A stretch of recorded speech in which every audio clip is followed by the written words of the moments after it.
Assalomu alaykum. Shovvozsoyda shundoq saroyimiz bor ekan, biz bexabar, bilmasdan yurgan ekanmiz. Bu saroy haqida gaplashishdan avval bir narsani eslatmoqchiman. Siz, men, hammamiz O'zbekiston davlatini, yer osti, yer usti boyliklari, Shveysariyada turgan oltin va valyuta zaxirasi, davlat aktivi bo'lgan zavod, kompaniya, fabrikalarning egasi bizmiz. Barcha O'zbekistondagi binolar, saroylar, universitetlar hammasining egasi bizmiz. Chunki biz bu davlatning haqiqiy egalarimiz. Amaldorlar bo'lsa, bizning xizmatkorlarimiz hisoblanadi. Chunki ularning maoshini, barcha xarajatlarini biz qoplaymiz. Tegidagi mashinasigacha biz olib beramiz. Xuddi Mardikor bozoriga borganga o'xshab turib, Mardikor bozoriga borganimizda biz birorta odamni yollaymiz va unga pul beramiz, ishlatamiz. Mardikor so'zi aslida qo'pol yomon so'z emas.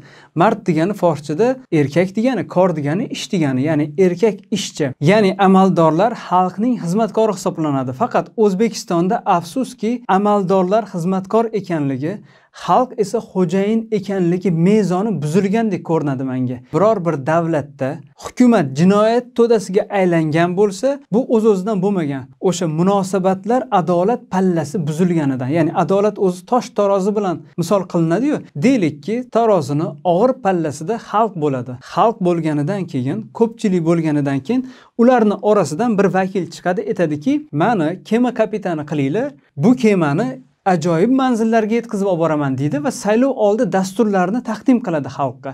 Xalq bir nechta odamni saylov oldi dasturini ko'rib chiqadi. Xuddi o'sha boya aytganimdek Mardikor bozoriga o'xshab turib, Mardikor bozoriga boriladi. U yerda kimdir kafil teruvchi hisoblanadi, kimdir g'isht teruvchi, kimdir uy quruvchi, kimdir ta'mirlovchi hisoblanadi va ular orasidan biz o'zimizga ma'qul bo'lganini tanlab olgandek bir nechta nomzodlar orasidan prezidentni xalq saylaganidan keyin bu prezidentni tarozini boshqa bir pallasiga o'tkaziladi. Xalq qanday yashayotgan bo'lsa, prezident shunday yashashi kerak. Xalq agar elektrsiz, gazsiz bo'ladigan bo'lsa, prezidentdan xuddi shunaqa bo'lishi kerak. Xalq nonsiz bo'lsa, bu ham xuddi shunaqa. Ya'ni teng munosabatda bo'lishi kerak. Faqat bu munosabat qachon buziladi? Amaldorlarni insofsizligi oqibatidami yoki xalq o'zini mas'uliyatini bilmagandami? Asosan xalq o'zini mas'uliyatini bilmaganda. Chunki kuch, pul, imkoniyat, barcha masalalar imtiyozi berilsa bir odamga, agar insonni xarakteri zaif bo'ladigan bo'lsa, buzilish ehtimoli juda kuchli bo'ladi. Ya'ni kuch, pul, imkoniyat amaldorlarga berilganidan keyin xalq o'zini mas'uliyatini bilgan holatda bularni so'roq savolga tortish kerak. "Hey, nima qilyapsan? Hey, meni pulimni qayerga sarflayapsan?" deb so'rash kerak bo'ladi. Xalq agarda aytsaki, "Voy bechora prezident, unga ham qiyin, odamlar bitta oilasini boshqara olmayapti. Bu qanaqa qilib boshqarsin? Voy bechora." Yo bo'lmasam aytsaki, "O'zi yaxshi, atrofdagilar yomon." Xuddi atrofdagilarni xalq tiqishtirib qo'ygandek, o'zi jamoani shakllantiradi-yu. "Voy bechora" deb rahm qilgan sari bu palla og'irlashib keturadi. Og'irlashib keturadi, xalqning mas'uliyati yo'q bo'lgani uchun ham hurmati yengillashib keturadi va shunday qilib muvozanat buziladi. Muvozanat buzilganidan keyin og'ir turgan palla, ya'ni amaldorlar pallasi og'irligini saqlab qolish uchun xalqning ichidan ichki ishlar, milliy gvardiya askarlarini yig'ib oladi o'zini mustahkamlash uchun. Ularning farzandlariga ham o'qishga, imtihonsiz to'g'ridan-to'g'ri kirish uchun imtiyozlar berishni boshlaydi. Oxir oqibatda bu og'ir bo'lib qolganidan keyin xohlaganini davom ettiradi. Xuddi shu kabi Shovvozsoydagi saroy ham qurilgan bo'lishi mumkin. Ya'ni Shovvozsoydagi qurilgan saroyda faqatgina amaldorlarning aybi emas, aslida xalqning aybi hisoblanadi. Mana endi bu Shovvozsoyda qurilgan saroy bo'yicha gaplashadigan bo'lsak, Ozodlik xalqning ichidan ma'lumotlarni, dalillarni yig'ib jamoatchilikka taqdim qildi. Siz u bizani, hammamizni soliq va jarimalarimiz, yer osti, yer usti boyliklari bo'lgan haqqimizdan iborat bo'lgan puldan qurilgan bir saroy haqida gap ketyapti. Bu saroyga nisbatan hukumatni, davlatning munosabati qanaqa bo'ladi? Prezidentimiz xuddani Putinga o'xshab turib, mayli uyushtirilgan holatda bo'lsa ham, bir bola savol berganda Putin "U saroy menga aloqasi yo'q" deb javob berganidek javob qaytararmikin? Yoki ochiq-ochiq "Bu saroy meniki" deb aytarmikin? Deylikki, saroy meniki emas deyilsa, deylikki Alisher Usmonovnikiga tegishli deyilsa, bir milliarderni, bir tadbirkorni saroyini nima uchun davlat byudjeti orqali oylik oladigan milliy gvardiya qo'riqlashi kerak? Milliarderga tegishli emas, davlat amaldori bo'lgan Ochilboy Ramatovga tegishli desak, ya'ni bosh vazir o'rinbosari. U buncha pulni qayerdan oldi? Deylikki, senator Sanginovga tegishli.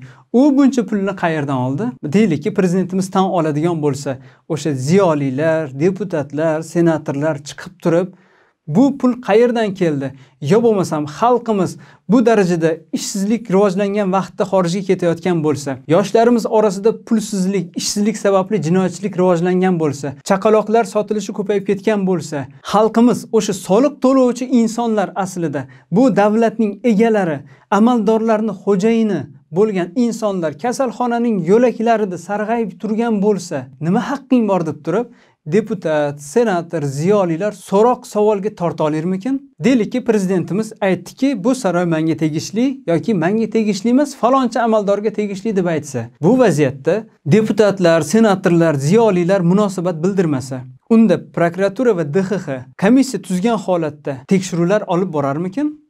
Deylikki, tekshiruvlar olib bormasa, nega unda Milliy teleradio kompaniyasi yoritmaydi?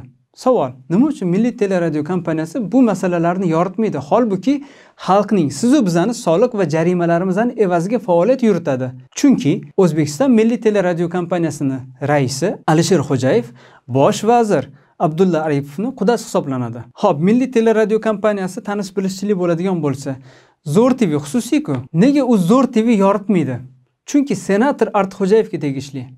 Xo'p, unda nimaga Milliy TV yoritmaydi? Chunki Komil Allamjonovga tegishli. Nimaga Sevimli, mening yurtim yoritmaydi? Chunki O'zbek kinoning raisi Firdavs Abduxoliqovga tegishli. Hech kim ishlamayapti. Nima bo'ladi unda? Bloger va jurnalistlar ishga tushishi kerak. Lekin bloger va jurnalistlar ustida o'sha prokuratura va DXX bosim qiladigan bo'lsa, amaldorlarning o'zi bosim qiladigan bo'lsa, ular qanaqa dardini aytsin? Xalq qo'llab-quvvatlasagina, xalq o'zini irodasini ko'rsatsagina, asta-sekinlik bilan o'zgarishlar bo'lishi mumkin. Xulosa qilib aytadigan bo'lsam, Shovvozsoydagi saroy bo'yicha men xohlagan narsa shuki, prezidentimiz mavqeining buyukligi, ulug'ligini saqlagan holatda chiqib turib bunga rasmiy munosabat bildirishi shart. Bildirilmadimi? Deputat va senatorlar munosabat bildirishi shart. Bo'lmadimi? Prokuratura, DXX komissiya tuzgan holatda tekshiruvlar olib borish shart. Bo'lmadimi? Ommaviy axborot vositalari bu haqida yoritishi shart. Hech biri bo'lmadimi? Unaqada xalq o'zini irodasini ko'rsatishi shart. Agar xalq o'zini irodasini ko'rsatmasa, unaqada boshimizga nima keladigan bo'lsa ham oddiy qabul qilishimiz kerak bo'ladi. Agar xalq o'z vazifasini bajarsa, ya'ni o'ziga mas'uliyatli bo'lsa, atrofiga mas'uliyatli bo'lsa va mas'uliyat bergan odamlar, ya'ni rahbarligi mas'uliyatli bo'lsa, o'shanda ham o'zining vazifasini to'g'ri bajarsa, oqibatda iqtisod ham o'ziga joyi kelardi, hamma narsa bir tizginda bo'lardi. Eng asosini aytaymi? Ta'lim tizimimiz ham, tibbiyot tizimimiz ham rivojlanardi. Dunyoning eng yuqori ta'lim tizimi, tibbiyot tizimiga aylanardi. Hamma joyda ish o'rni bo'lardi. Xorijga yoshlarimiz ketmas edi. Ayollari, qizlari vatanida qolib, otasiz, onasiz katta bo'lmas edi. Opa-singillarimiz fohisha bo'lmas edi. Aka-ukalarimiz Afg'onistonga, Suriyaga, Iroqqa bormas edi. Agar hamma o'z mas'uliyatini bilganida. Agar hamma vatan sevish deganda bayroqni hilpiratishmas, og'izda ashula aytishmas, insonlarni sevish, tabiatni sevish va o'z mas'uliyatini his qilganida edi.